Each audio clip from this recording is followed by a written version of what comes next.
Hello and welcome to Conversations with Dr. April. Today, I have here with me special guest, Mr. Hilton Young, and we are going to talk about a few things dealing with relationships. Just dropping you guys a few nuggets. Mr. Hilton, go ahead and introduce yourself. Hello, everybody. I'm Hilton Young. Okay. All right. So, this is what I want to talk about today, Okay. Hilton. I am privy to some information from this group that I'm in, and a question was posed about why do women who have their stuff together, it's hard for them to keep a man, so to speak.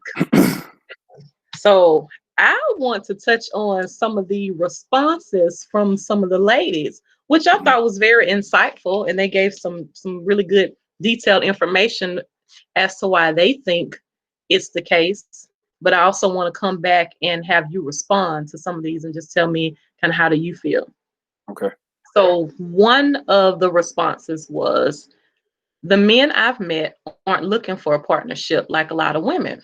Hell, a lot of them don't even know what that looks like or even how to achieve it. They want to go back in the day and be a dictator because that's what they know. That's what they were taught. No thanks. Get on the train to change and grow with me or you'll be left. Another lady said, because a woman who has her stuff together does not tolerate the BS. So, what's your response? What do you think? That's quite those are quite typical responses as it relates to understanding men. I think that can be partially true. Um,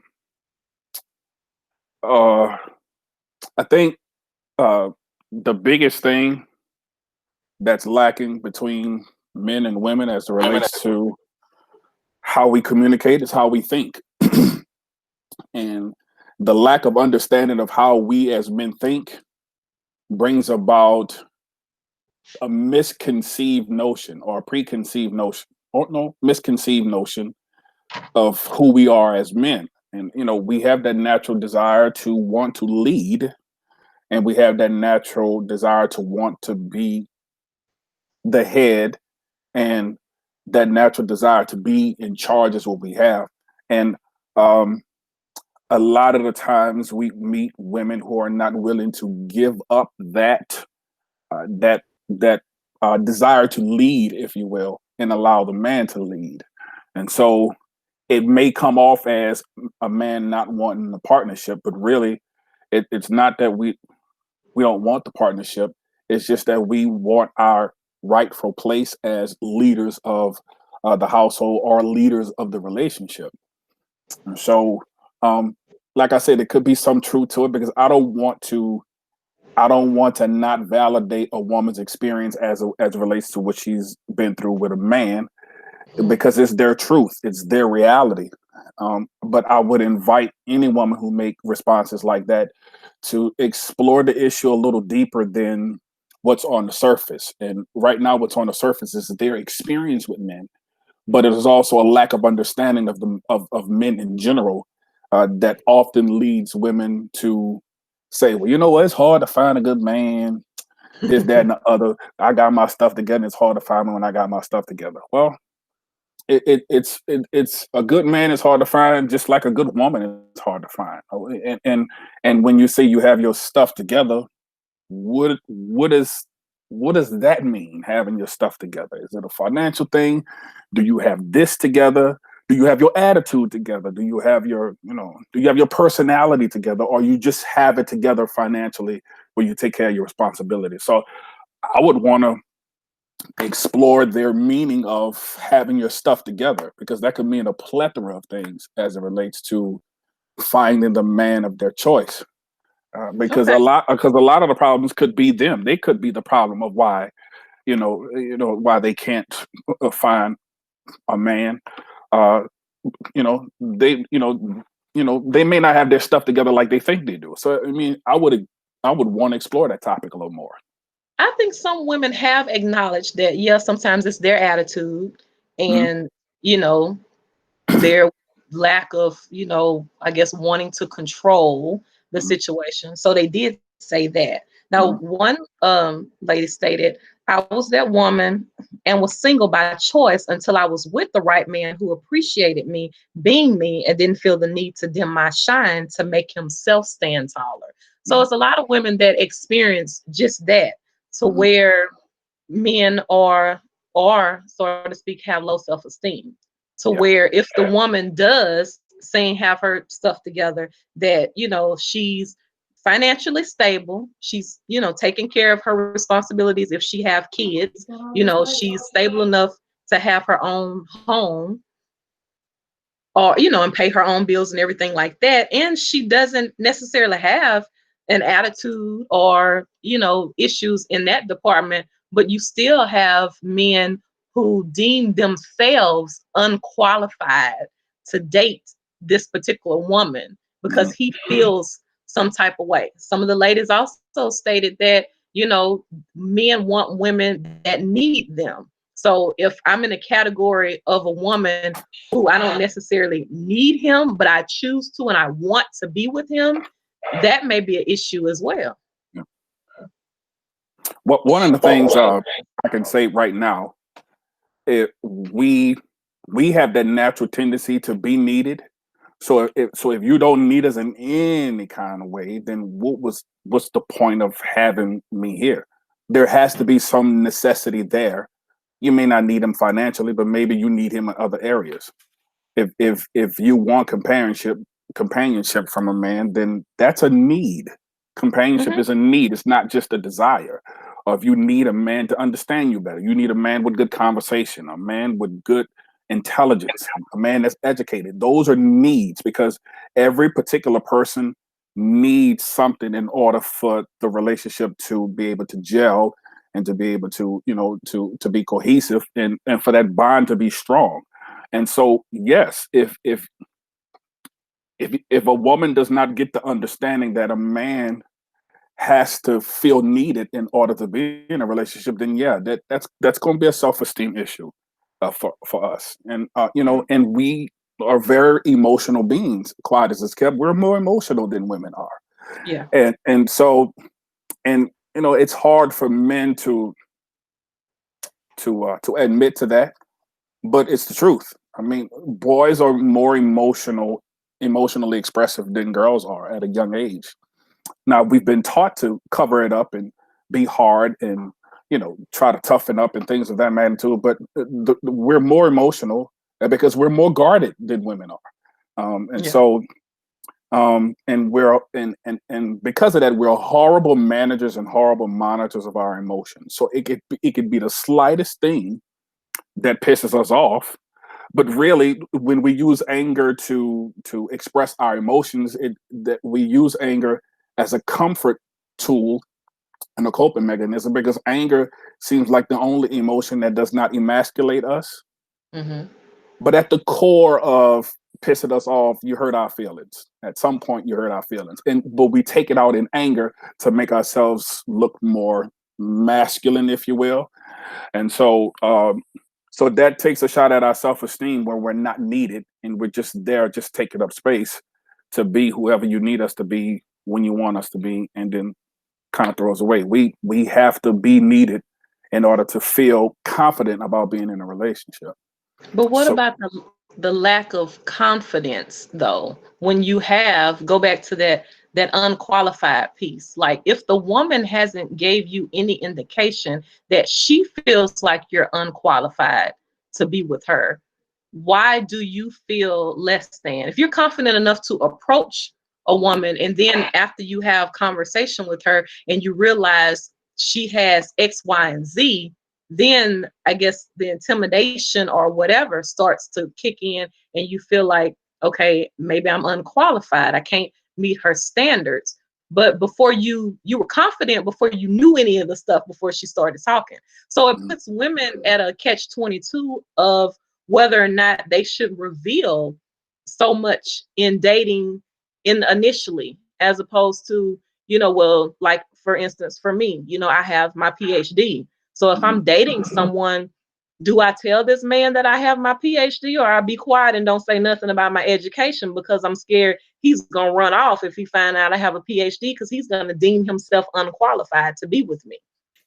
Yeah, well, that depends. I mean, that depends on the flow of the conversation. No, you should not reveal everything in the beginning. No, because the process of knowing everything about a person is an ongoing process. Surely, you're not going to know everything that you're supposed to know in the beginning. That takes time. And also, we have our own issues too, people. We have our issues. We have our issues with self-esteem. We have our issues with self-confidence. There are other women in the past that have hurt us and made us feel less than and all other stuff. I mean, we have issues just like everybody else do. Just like women bring their issues to the table, we bring our issues to the table too. Just like women have been broken and hurt in the past, we've been broken and hurt in the past too.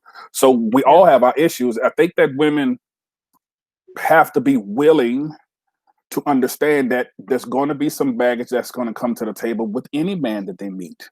And so, are you prepared for that part of the relationship, or are you just prepared for the fairy tale part of the relationship where they have everything? Your check off list, they have everything, but then there's some other things that's going on with them as well. So, and not every man has low self-esteem, and relationships are trial and error. And so just because you ran into a host of men that have low self-esteem, there's just as many men out there that has high self-esteem as well. Yeah. And so, I mean, it's a game of trial and error. You can't expect to meet your Prince Charming, you know, just in that one setting. I mean, you have to go through trial and error. You have to go through that process to find the right one, and you may have to meet a few men who do not make your checklist before you find the right one. And so, I would say to women, you can't classify all of us as having that type of low self-confidence or that type of self-esteem just because you ran into a few of them that has that problem. It's not all men. It's just a few of them. That would be like me saying, well, I'm tired of running into all these gossipy women. That's why I ain't got no good women right now, because y'all gossiping, y'all talk too much. Well, that's not true for all of y'all. And so Yeah. when you begin to generalize, then you what you do is you lump everybody together. You lump all men together as having this low self-esteem, and that's not for everybody. But even in the aspect of low self-esteem, that has to be a talk as well. You Yeah. never know where their low self-esteem is coming from. And if you present yourself in the beginning as being this highly prestigious person, then that could come off as intimidating to the man, because we're going to expect, because our expectation is that you're looking for me to match your intelligence, match your education, match your salary cap, and match this and match that. And so when you present yourself in that way, we automatically do a checklist like, okay, well, I ain't got no PhD. I ain't making 100 G's a year. My personality can't be on her level because she got a PhD, and I barely got my associate's degree. So maybe my level of intelligence. So that all takes shots at our confidence as well, because But why when though, Hilton? So well, many women go through that. okay, Dude, but that's when the you thing. present your because if you present yourself in that manner, patting yourself on the back and talking about all your honors and your accolades, that comes off, April, as if you expect that from us as well. But what if you're not presenting yourself in that way? Like I said, do you just be quiet and don't say anything? You can meet someone, anywhere, grocery store, coffee shop, or Mhm. whatever, and it's just hi, and you might exchange phone numbers, and none of that stuff ever comes up. Maybe in the first two or three conversations that you have about your educational background or anything. But oh and behold, you may have been talking for a week or two, and then, well, probably not a two, but week, and then the conversation comes about, oh, well, well, what do you do for a living, and all this stuff starts to transpire, and then when you find out what people do for a living, the educational background kind of matches, so that kind of ease into the play when everything was all fine and dandy in the beginning and you came full force with confidence. But once you asked the question and you found out all the stuff about her, then you started to kind of back off. That's when the ghosting takes place. That's when the inconsistencies take place, because you start to feel less than within yourself. That's your Mhm. own issue. It has nothing to do with her, because Right. she's not putting that off on you. She never brought it up. You asked the question, she answered the question. She didn't say she was too good to be with you. You assumed that. Okay. Well. Okay. So let's flip that, because because it's an assumption that all men have low self esteem as well. Because women who would give those type of answers, they generalize those answers. It is assumed that men who are not as wealthy, or are not as financially successful or educationally successful as you, it is assumed that we have this low self confidence when you present yourself. Just because one man or a couple of men presented themselves as having low self esteem because of your educational success or your financial success doesn't necessarily mean that every man that you meet going to do the same doggone thing. I mean, you have to take it for what it is, learn your lessons from the men who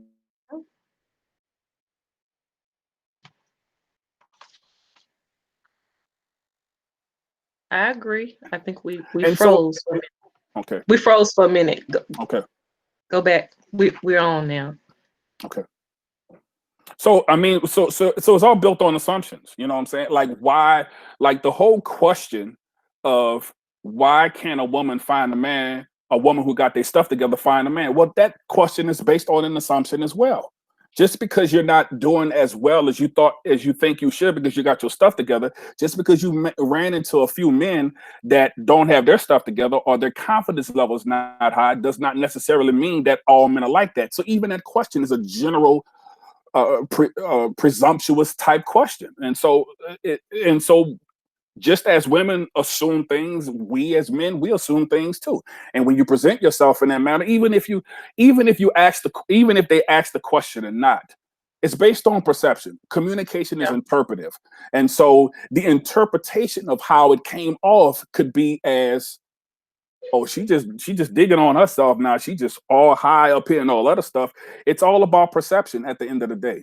And so even if I ask the question, if I feel like your personality exudes this type of confidence that you all that in a bag of chips and I ain't nothing, then that's gonna make me feel some kind of way as well, because because the fact that communication is interpretive, and we as men are as sensitive as I'm telling you we are, it's Mhm. gonna hurt. It's gonna hurt a little bit, and it's gonna make us feel some kind of way. And you may not have no intentions of presenting yourself in that way, but it could still be taken that way.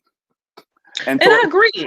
And mhm, so, I mean, that's why, it's like I said, it was very responses within this group. One mhm, lady said when she decided to go back to school and mhm, started making, she was already married. When she decided to go back to school and started making more money, her husband stepped back and stopped paying for stuff.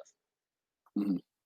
And so that relationship didn't end up lasting long, because he felt like he didn't have to do anything. Another situation to where the lady said, she went to school and just got her associate's degree. Her Mhm. husband didn't have anything. She just went and got her associate's degree, and he would swear that she went to law school or something. That now she done went to school and she has her degree and her job, like she then forgot about him. Mhm. These are the scenarios that a lot of women go through. Yes, but do they talk to their men and ask, what is this?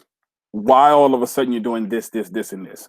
Do women take the time to try to understand why men do what they do? And I'm not by any stretch of the imagination trying to justify what men do when they do what they do.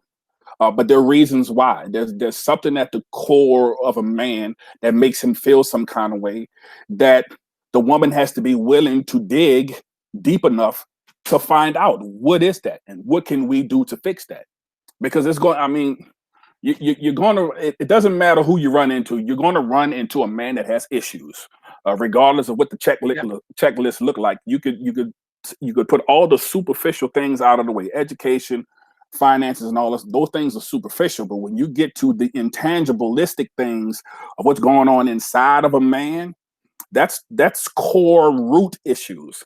And so we could scratch the surface and say, oh, well, he just not confident because I'm making more money than him. No, it's deeper than that. It's deeper than Well, I that. mean, everybody has issues. Everybody comes from something.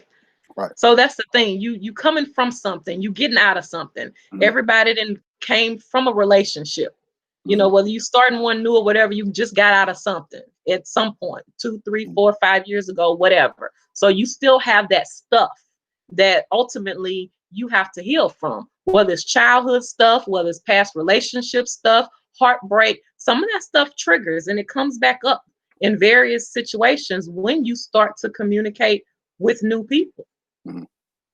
Well, here's the deal, and I can say this from a man's perspective. We're very scared and very fearful of being vulnerable. We're very scared to admit what's really going on with us when we have that low self-confidence and that low self-esteem. The intimidation factor that comes along with that is because we don't want a woman doing better than us and then thinking that she's better than us. And so Mm. we have the assumption that, oh, now that she done improved on her life, maybe her head then got the best of her as well. And what we do to guard ourselves is to deliver the first blow before she delivers it. Now, in and of itself, that's a sign of weakness. Hmm. It's a sign of weakness because of the lack of courage to be vulnerable to say, you know what, I'm feeling some kind of way about that associate's degree and I need to do something about it. Now,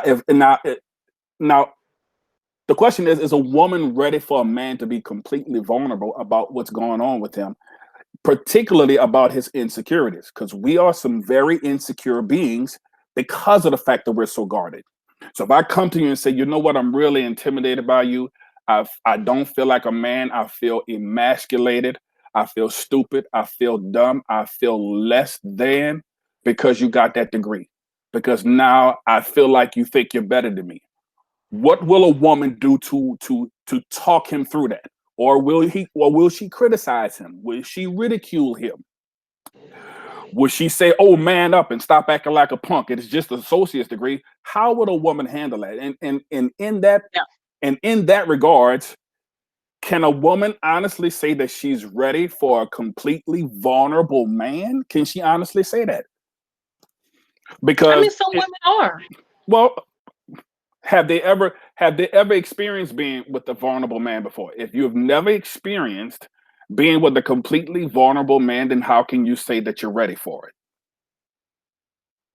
But like I said some women are. Some women have experienced that. Some Maybe, people maybe are. so, maybe so, and I haven't ran into that woman yet, but maybe so, and so, and the same for a man. You know, I But I can't say guess that a to man. women's credit, it ain't that many men, Hilton, that really want to be vulnerable. I counsel some, and they tell me stuff that they should be telling they woman in the relationship, and that's all about being vulnerable. So Right, it ain't right. that So if many they, that's willing to be vulnerable. right, so if they're telling you that, then you give them a safe place to lay their head and talk about it. The question is, do they have that? Do they have that same safe haven to speak on that at home as they do when they come to see you or when they come to see me? Yeah. And that's a challenge for a woman as well. Some of them may be ready, but if you're counseling men that's constantly coming to you and pouring out their heart and pouring out their real vulnerabilities, if they're not doing it at home, the question is what's going on at home that they don't feel safe enough to be able to be vulnerable about what's going on with their insecurities. Because every But a man has lot an of times, insecurity. I get it. And a lot of times you can't just blame the woman and automatically assume just because he's able to say this, and because we make counseling a safe place. So just because he's able to do that doesn't automatically make that home environment like she's toxic, that he can't talk to her. Maybe he just doesn't want to talk to her. Okay, so And it so if, could not be anything that she's doing. okay, so if what I said made it appear as if I'm blaming women, let me try to rephrase that statement, because a lot of the times women may not know what they're doing to make us feel the way we feel. So it's not about a blame game. Like I said in the beginning, it's about coming to a level of understanding of who your man is, just like coming to a level of understanding of who my wife is or who my woman is and all other stuff, there may be some things that I'm doing that I don't know that I'm doing that may bother you, April. But if you play the silent treatment and play the silent game and expect me to know what's going on, then that's going to be a problem. And we as men are the same thing. We shut up and we show action about what's wrong with us instead of talking it out, Mhm. expecting y'all to catch on to it. See, because at the core of it, it's about communication. It's about it's about being vulnerable, and with effective communication, you have to be vulnerable and you have to be empathetic. We're horrible at empathy, and we're horrible at communication, and we're horrible at listening. And those are the three things that can destroy or build a relationship. And so I'm not blaming a woman for anything. But when I say what's going on at home, that's from a perspective of, are you aware of what you're doing and how it's impacting him? Or are you doing things that makes him feel smaller than or small or less than or anything of that magnitude? Because it's about perception. It's interpretive. So he Yeah. may think that she may be doing some things like that. And we as men, we don't communicate very well. We don't know how to put our words together. We don't know how.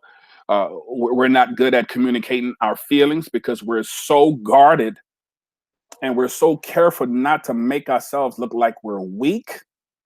And a lot of people look at vulnerability as weakness, and they don't look at vulnerability as courage. And so, what I do in my counseling sessions is I have to reteach brothers how to communicate and reteach how they look at vulnerability and other things of that magnitude. And I tell them, if you don't communicate what's going on with you, how can she know to change it? How can she know to correct it if you don't tell her what's going on? And so it's a hard wall to break down. And a lot of people come to us because they want to learn how to communicate better with their spouses, with their boyfriends or their fiancés and all that stuff. A lot of people come to us for that, but it's a communication breakdown somewhere.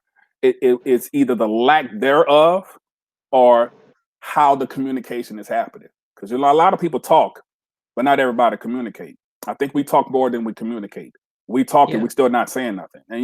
And and communication is 55% body language, 38% tone, 7% verbal. 93% of communication has nothing to do with what you say, but how it's presented. I say it. Yeah, Right. absolutely. And so if it's presented a certain way, but there's no verbiage to it, there's no verbal expression to this 93%, then it can leave the other person confused. So it's a communication issue. And I mean, it's not a woman's job to be able to be psychic or Mm. have this thing of discernment to try to figure out what's going on with him. We have to be able to communicate that well. And that's the issue at the core of it is communication. We don't properly say what's going on with us because if we feel less than, we're feeling like we're going to be treated as less than if we come out and say, you know what, you hurt my feelings. I'm feeling some kind of way, especially if we start crying. You know, nobody feels more like a punk than a man when we start crying over some stuff that hurt our feelings. But it's courage though, and I think we just have to reteach that vulnerability is courage and it's not weakness. But Yeah. it's a lot of underlying issues that's going on with us that makes us react in that way, that makes us feel intimidated, that makes us feel less than, that makes us feel like we're not competent enough to be on the level of a woman. And women are primarily smarter than us anyway. Yeah. And a lot of the times we have a hard time accepting that, but it's the truth. It's neurologically proven that women are smarter than us because women use more of the brain than we do. We only use So a what you're small. saying, the woman should really be the one to kind of ease his worries with that. If he comes and he seems that that's a problem or whatever, that he Yes, relays that to you, then as yes, the woman, it's her job to, kind of ease his fears and have that conversation I and let think him so. know that, that that's not the case. Yeah, I think so because y'all are expert at managing your emotions much better than we are.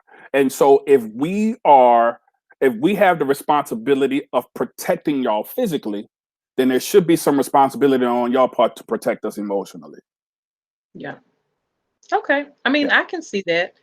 Also, you talked about the leading that, men want to lead. That's the general, consensus or whatever. Mhm. But a lot of women feel like they have to step up in marriages, in these relationships, because the man doesn't lead. A lot of the times you want him to be the leader, but he'll turn it back around and, well, what do you think? Well, won't you do this for me? Or, how do you feel about this? It's always the constant, you putting it back on her. She Yeah. wants you to just figure it out. So you can't have it both ways. You want to be the leader of the household, but then you turn around and you have to ask her opinion about everything. You want her to do certain things. So it's another catch 22. Well, yeah, it depends on how you look at it as well. What was that? Uh, it depends on how you look at it as well. I mean, here's the deal. A woman also has to be able to communicate that as well.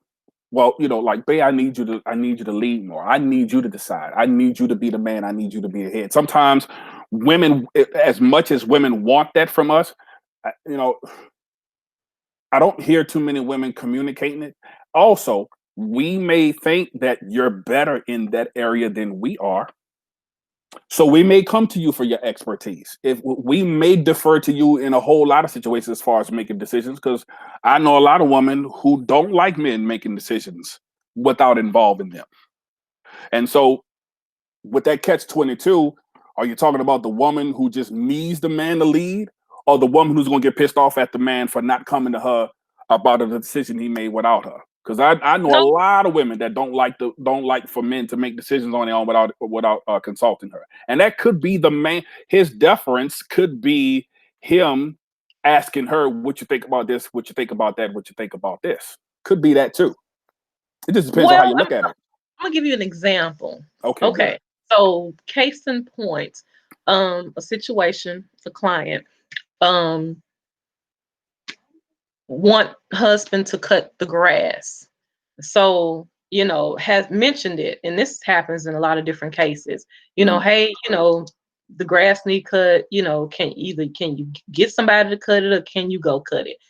That's been brought up. So, a week or so passed, the grass still not cut. The man is the leader. Why isn't it that he just takes the initiative? He sees the grass need cutting. That's some maintenance. The grass need cutting every week or every 2 weeks. So automatically, why is it not that, okay, well, let me go ahead and get this straight. Let me either have somebody that's coming on a routine where I can pay them to cut this grass, or I'm going to get out there with my lawnmower and I'm going to do it. She shouldn't have to ask you to cut the grass. You know that it needs to be cut. So what happens in that situation? That's a good example.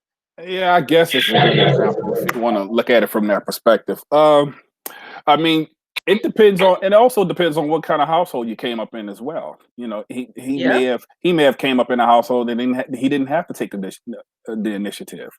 He may not had a father in his life who he was able to see as an example to take an initiative like that. And there's a lot of brothers who have grown up in a house without a father who were spoiled by their mothers and didn't have to Yep. take any initiative to do what they want to do. So, I mean, when you say you shouldn't have to tell them, well, I think that's a myth to say that you should not have to communicate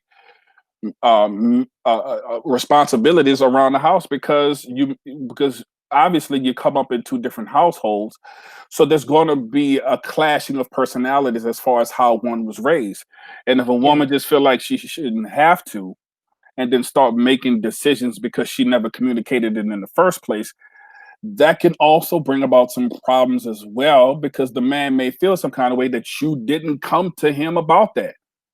And then what's your responsibility? Well, I shouldn't have to tell you to do that. Well, no, that's a myth. That's a myth. Communication is what it is. You But just have to like be I able to. said, but I said it though, Hilton, not meaning to cut you off initially, that, it was brought to him that I would, the grass needs to be cut. Either I would like you to cut it or find somebody to cut it, but the grass needs to be cut. So a week passed or 2 weeks passed, and the grass still has not been cut. So at that point, does she keep saying it? Because then it turns into nagging. Because I've already asked you to get somebody or you cut the grass, and it's still not cut. So now, as the female, she's feeling resentful because now she has to take the initiative because she's already asked. It's still not being done. So now she has to go and research and look for someone and hire someone to come do it because she asked her husband and he still hasn't gotten it done. Well, I mean, that could be looked at from another way as well. Like we don't, and I'm going to say this: we don't move as fast a lot of times as fast as y'all would like us to. It's Mm-hmm. not that we're not going to do it. It's just that we're not just going to do it right away. Women tend to have, it appears that way, to have a timeline in which she wants stuff to be done. And Yep, that's true. if we don't do it in that specific timeline, then it ticks off and it agitates her and it frustrates her in some kind of way because stuff is not being done when she wants it to be done. We don't operate like y'all do. We don't think like y'all. We don't react the way y'all react. We do stuff when we feel the unction to do it. It's not that we don't want to do it. We just not gonna ask how high when y'all say jump. And a lot of the times that could be the issue as well. Now, if he's just a lazy dude that just don't want to contribute, then that's a personality issue. And then I would question, didn't you see signs of some of this stuff when you before you got Yeah. married, before you got into a relationship and all that other stuff?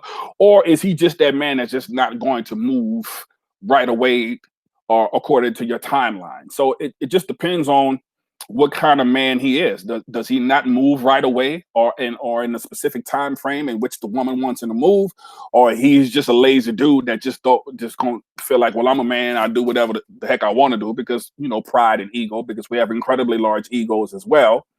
And so a lot of the times we have this chauvinistic, egotistic attitude, like, man, ain't no woman gonna tell me what to do. I'm gonna do it when I want to do it. There's a lot of us out there that does that. But then of course there's many of us that can monitor our egos as well, very well, but we still may not move in a timely manner in which the woman wants us to move. So it could be looked at as those two ways. Okay. That's good. That's good.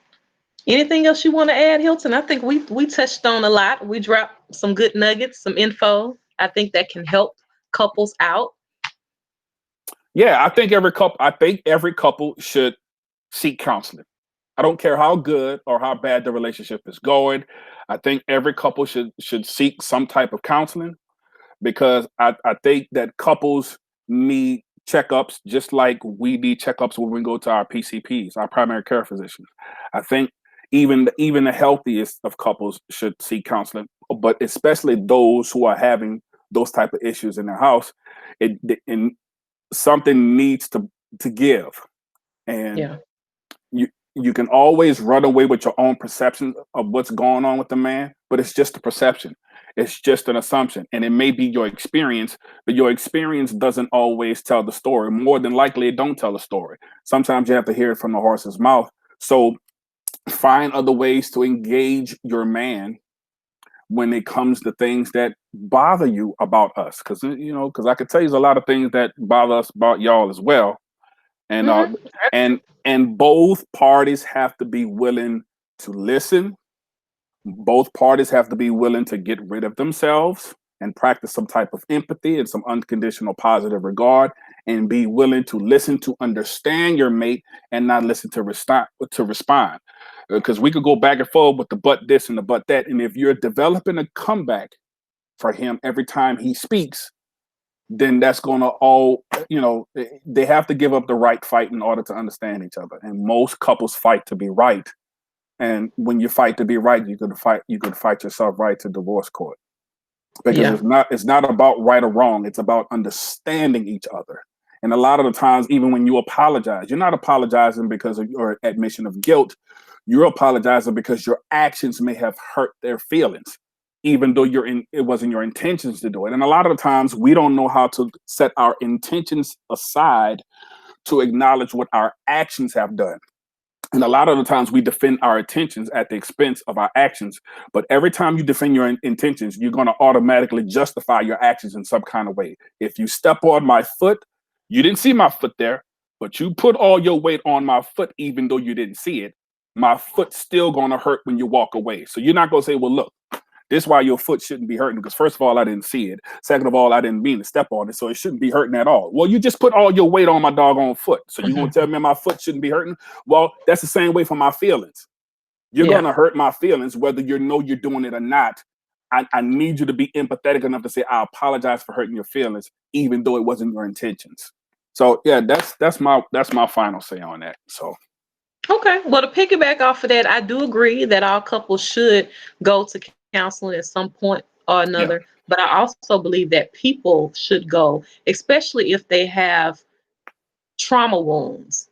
You Oh, know, absolutely. some people get into relationships and it's a trauma bond because, we both was in foster care. We both come from this background, so we can understand each other. No, that's not healthy. No. To be in the relationship just based on the trauma. So I think people still should come individually to work on themselves first Yes. so they can be a whole person entering into this relationship, men and women. Then you're able to communicate effectively with your partner because you've healed, and so you know how to express some things that are going on inside of you. Yeah. Yeah, Okay. if you're not handling your trauma, then you get into a relationship with other person that has experienced trauma. It's a recipe for disaster. It's not going to last long. You're just going to create more trauma between the two of you, based on the trauma that you've been through in your past, because the brain is heavily affected by trauma. And so individually, I wholeheartedly agree with that as well. Yep. Yep, absolutely. Hmm. Like and share, guys. This has been another edition. Hey, Conversations with Dr. April. Thank you so much, Hilton, for being here with me. Don't Well, thanks forget for to having me. like, share, subscribe. You are welcome. Share, share, share. People need to hear this. Have a good one.